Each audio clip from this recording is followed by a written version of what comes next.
Informasi selanjutnya, sejumlah tokoh menyikapi hasil rekomendasi Komnas HAM soal tewasnya anggota FPI. Tim pengawal FPI menyebut ada pelanggaran HAM berat kasus tewasnya FPI. Sementara Komnas HAM menyatakan tetap pada kesimpulan tidak ada pelanggaran HAM berat. Komnas HAM terbuka atas saran dan kritik dari masyarakat. Komnas HAM menegaskan rekomendasi final atas kasus tewasnya anggota FPI dilakukan dengan investigasi mendalam, transparan, disertai bukti yang ada. Sebelumnya, hasil investigasi Komnas HAM menyebut 4 anggota FPI tewas karena pelanggaran HAM oleh polisi. Sementara 2 anggota FPI tewas karena saling serang dengan polisi.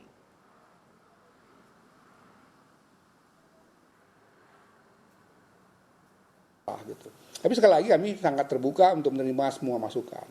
Termasuk misalnya orang mengatakan,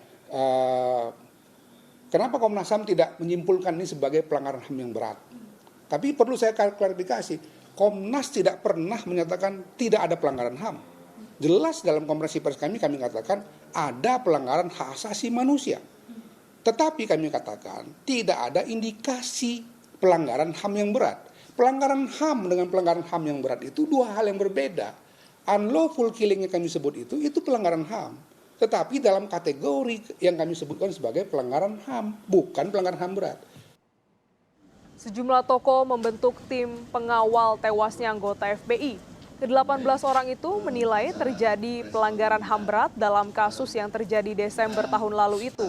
Mereka menilai Komnas HAM seharusnya menyimpulkan adanya pelanggaran HAM berat, bukan pelanggaran HAM biasa. Kita membentuklah, apalagi pernyataan Komnas HAM yang kita harap untuk mewakili. Kami dari TP3 dengan ini menyatakan bahwa tindakan aparat negara yang diduga melakukan pengintaian, penggalangan opini, penyerangan sistemik, penganiayaan, dan penghilangan paksa sebagian barang bukti merupakan kejahatan kemanusiaan sehingga dikategorikan sebagai pelanggaran HAM berat dalam bentuk kejahatan terhadap kemanusiaan.